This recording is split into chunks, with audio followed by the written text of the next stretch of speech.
ஒருத்தவங்க நம்ம ஏமாற்றிட்டாங்களா, இல்லை சொத்தை நம்ம இழந்துட்டோமா, ஏதோ நமக்கு காரணமா இல்லை அடுத்தவங்க காரணமோ ஏதோ ஒன்று நம்மளை கடன்காரனாக தரித்திரத்தினாலேயோ இல்லை ஜாதக ரீதியாகவோ ஏதோ ரீதியில் நம்ம வறுமைக்குள் தள்ளப்பட்டிருப்போம். மைண்ட், பாடி, சோல், எனர்ஜி, இந்த எனர்ஜியை மட்டும் எந்த மனுஷனும் விட்டுறக்கூடாது. உழைப்பு அவசியம். உழைப்போடு இந்த பரிகாரத்தையும் கொண்டு போனீங்கன்னாக்கா நீங்கள் வாழ்க்கையில் தரித்திரம் நீங்கி சரித்திரம் படைப்பதற்கான ஒரு பரிகாரம். நமக்குள்ளே தைரியம் வர ஆரம்பிச்சிடும், ஒரு கான்ஃபிடென்ட் வர ஆரம்பிச்சிடும். நீங்கள் ஒரு 100 கோடி விட்டுருந்தீங்கன்னாக்கா நீங்கள் பார்த்தீங்கன்னாக்கா ஒரு 1000 கோடி சம்பாதிக்கலாம். 1 லட்சம் விட்டுருந்தீங்கன்னா 5 லட்சம் சம்பாதிக்கலாம்.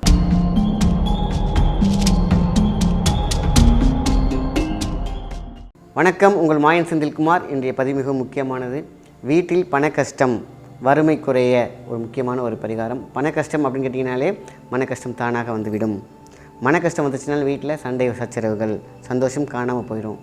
ஆக இருக்கிற சொத்தையும் நம்ம விற்றுட்டு தனித்தனியாக குடும்பம் மக்களோடு உடஞ்சி போய் தனித்தனியாக தனிநபராக வாழக்கூடிய சூழ்நிலை படிப்படியாக சேரும். கோபம், தாபம், காமம், குரோதம், விரோதம், இது எல்லாமே பார்த்திங்கன்னா ஒரு மனிதனுக்கு தானாக வருவதற்கு காரணம் மகிழ்ச்சி காணாமல் போவதால். மகிழ்ச்சி எப்போது போகும்? வறுமை தானாக வந்துருக்கும். வறுமை நம்மளாலும் உருவாக்கப்படும், இயற்கையாலும் உருவாக்கப்படும்.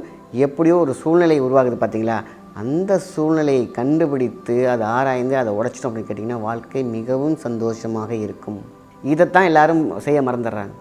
ஐயோ இப்படி இருந்துச்சே என்கிட்ட இல்லையே, நான் கோடிக்கணக்கில் வச்சுருந்தேனே, நான் இப்போ இழந்துட்டேனே, என்கிட்ட சொத்து இருந்துச்சே இல்லையே, போனதை பற்றி நம்ம பழைய கழிவுகளை சுமக்க புதிய பாதை கழிவுகளால் நிரப்பப்படும். வலிக்கு அதிலேயே விழுந்துக்கிட்டே இருப்போம், அதே சேத்துலேயே.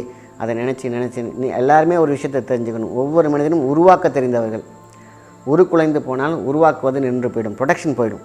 நம்ம மூளை பார்த்திங்கன்னா அடுத்தது போயிட்டே இருக்கும். ஒன்று மிஸ் பண்ணிட்டோமா, ஒன்று தொலைச்சிட்டோமா, அதை நம்ம அதையும் நினச்சிட்ருக்கூடாது. மீண்டும் வரும் என்ற நம்பிக்கை இருந்தால் அதை தொடரணும். இல்லை அப்படின்னா அடுத்த ஸ்டெப் போயிடணும். இது நம்ம படிக்கல்லாக்க வேண்டும். இது ஒரு படிப்பினை. ஒருத்தவங்க நம்ம ஏமாற்றிட்டாங்களா, இல்லை சொத்தை நம்ம இழந்துட்டோமா, ஏதோ நமக்கு காரணமா இல்லை அடுத்தவங்க காரணமோ ஏதோ ஒன்று நம்மளை கடன்காரனாக தரித்திரத்தினாலேயோ இல்லை ஜாதக ரீதியாகவோ ஏதோ ரீதியில் நம்ம வறுமைக்குள் தள்ளப்பட்டிருப்போம். அப்போது வீட்டில் பார்த்திங்கன்னா தரித்திரம் நீங்கி வறுமை நீங்கி செல்வ செழிப்போடு வாழ்வதற்கான ஒரு பரிகாரம். அப்போது வெறும் பரிகாரத்தை மட்டும் செஞ்சிடக்கூடாது, உழைப்பும் இருக்க வேண்டும். உழைப்போடு சேர்ந்து இந்த பரிகாரமும் இருக்க வேண்டும். நீங்கள் ஓட களைச்சி விழும்போது பரிகாரங்கள் உங்களை தூக்கிட்டு போன்னு அனுப்பிச்சிக்கிட்டே இருக்கும். அதான் தெய்வீகம், அதான் வாஸ்து, எனர்ஜி, மைண்ட், பாடி, சோல், எனர்ஜி. இந்த எனர்ஜியை மட்டும் எந்த மனுஷனும் விட்டுறக்கூடாது. எத்தனை கோடி இழந்தாலும் அதை அப்படியே மனசில் வச்சுட்டு அடுத்தது ப்ரொடக்ஷன். நீங்கள் மைண்ட் பார்த்திங்கன்னா அடுத்தது கொண்டு போகணும். சரி, இன்னும் 1 வருஷத்தில் டெவலப் ஆயிடுவேன், இனி என்ன அப்படிங்கிற மாதிரி கொண்டு போயிட்டே இருந்தோம்னாக்கா பழைய சுமைகள் உங்களை விட்டு இறங்கி ஓடி போயிடும். அதுக்கப்புறம் நீங்கள் ஃப்ரீயாக ஓடி போய் ஜெயிச்சிருவீங்க. அப்போ அந்த பழைய கலையும் சுமையும் தரித்திரம் விளங்குவதற்கு ஒரு சூப்பரான ஒரு பரிகாரம். உழைப்பு அவசியம். உழைப்போடு இந்த பரிகாரத்தையும் கொண்டு போனீங்கன்னாக்கா நீங்கள் வாழ்க்கையில் தரித்திரம் நீங்கி சரித்திரம் படைப்பதற்கான ஒரு பரிகாரம். வீட்டில் ஒரு மண் குடவை, நாட்டு மருந்து கடையில் போய் கேட்டிங்கன்னா சின்ன கலைய மாதிரி கொடுப்பாங்க. அதில் பார்த்திங்கன்னா நவதானியம் கொஞ்சம் போட்டுக்கலாம். 1 கிராம் வெள்ளிக்காசு, அது உங்களுக்கு தகுந்த மாதிரி நீங்கள் அந்த வெள்ளிக்காசு வச்சுக்கலாம். முடியாதவங்க 1 கிராமாவது வாங்கிக்கோங்க. அந்த வெள்ளிக்காசு நவதானியத்தில் போட்டு அதை துணி வச்சு மஞ்சள் துணி வச்சு கட்டிடுங்க. அவ்வளோதான். இந்த குடுவை நம்ம வீட்டில் இருக்கக்கூடிய லட்சுமி படத்துக்கு முன்னாடி, இல்லைன்னா நம்ம ஏதாவது லட்சுமி கோவில் இருந்துச்சுனாக்கா அதை வச்சு நல்லா பூஜை பண்ணி எடுத்து வீட்டில் பூஜை ரூமில் வச்சிடணும். அதுக்கு முன்னாடி ஒரு விளக்கேற்றி வச்சுருங்க. அதுதான் பணக்குடுவை கலையம். அப்போ உள்ளே இருக்கக்கூடிய 1 கிராமாக இருக்கட்டும், அது ஒரு சவரனாகவே இருக்கட்டும், வெள்ளிக்காசு, அதாவது வெள்ளியால் செய்யப்பட வேண்டும், சுத்த வெள்ளி. அது காயின் நிறையாவே கிடைக்கிது இன்றைக்கி. உள்ளே போட்டுங்க. நவதானியத்தை உள்ளே போட்டுக்கோங்க. நவதானியத்தை மட்டும் அப்பப்போ மாற்றிக்கோங்க. இந்த வெள்ளி காயின் அப்படியே இருக்கட்டும். வெள்ளி நாளை உங்களை தங்கமாக்கி கொண்டு போகும். இந்த கலையத்தை அப்படியே வச்சுருங்க.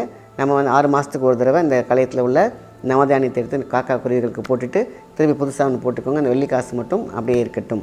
ஸோ இது முக்கியமாக வீட்டில் இருக்கக்கூடிய ஒரு பணம் காய்க்கும் மரமாகவே நீங்கள் கருதி கொள்ளலாம். சரி, இப்போ அடுத்தது பார்த்திங்கன்னா லட்சுமி கடாட்சம் பெருகணும் இல்லையா, அசோக மரம்.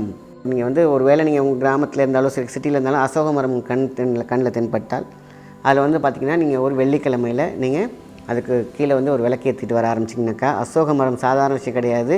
அது பணத்தை அள்ளி கொடுக்கக்கூடிய மகா லட்சுமி. ஆக அதுக்கு முன்னாடி ஒரு வேளை நாங்களாம் போக முடியாது, எங்ககிட்ட மரமும் இல்லை அப்படின்னு கேட்டிங்கன்னா நர்சரிக்கு போய் ஒரு அசோக மரத்தை வாங்கிட்டு சின்ன செடியாக வாங்கி அதுக்கு முன்னாடி விளக்கேற்றுங்க.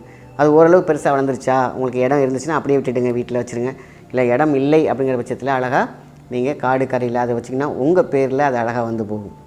அதில் பார்த்திங்கனாக்கா மலையில் வரும்போது அழகாக நீரோட்டமான பகுதியில் நீங்கள் வச்சு நட்டு ஒரு நர மாதிரி வெளில வச்சுடுங்க. அவ்வளோதான். இதை அழகாக மரம் வளர்த்த மாதிரி ஆகிடும். லட்சுமி கடாட்சமும் வந்து சேரும். ஆக இந்த இதை அப்படியே கண்டினியூ பண்ணிட்டு வந்தீங்கன்னாக்கா வீட்டில் செல்வம் பெருகும், வீட்டில் தரித்திரியம் உங்களை விட்டு காணாமல் போகிறது நீங்கள் கொஞ்சம் கொஞ்சமாக உணரலாம். கடன் தீர்ந்து நீங்கள் விட்ட பணம்லாம் கூட உங்களுக்கு திருப்பி வரதுக்கான வாய்ப்புகள் அதிகம். நமக்குள்ளே தைரியம் வர ஆரம்பிச்சிடும், ஒரு கான்ஃபிடென்ட் வர ஆரம்பிச்சிடும்.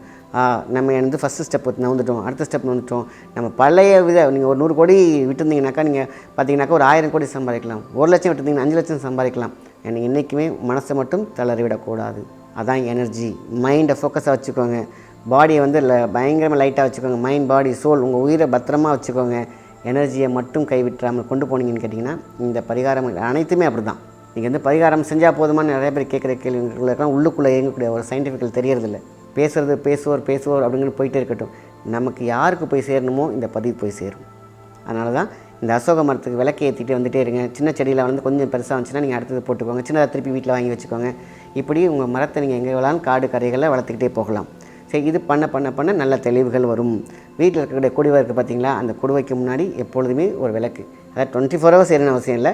மற்ற சாமிகளோடு அதுக்கும் ஒரு விளக்கு தனியாக முன்னாடி வச்சு இந்த பணக்குடுவை குறையவே குறையாது, என்னுடைய வீட்டில் பணம் குறையவே குறையாது, அல்ல தங்கும், அங்கே தங்கம் பொருகும், கஷ்டமே குறையும், எல்லா வகையான தரித்திரமும் போகணும்னு மட்டும் மைண்டில் நினச்சி விளக்கு ஏற்றுங்க போதும்.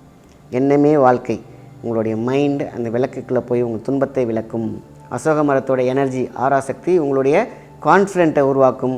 லட்சுமி கடாட்சியை கொடுக்கக்கூடிய ஒரு அற்புதமான மரம் அசோக மரம். அதனால தான் இவ்வளோ அழகாக ரிலேட்டடாக உங்களுக்கு நான் சொல்லிகிட்டு இருக்கேன். நல்ல விஷயத்தை மற்றவங்க ஷேர் பண்ணுங்கள். நன்றி, வணக்கம்.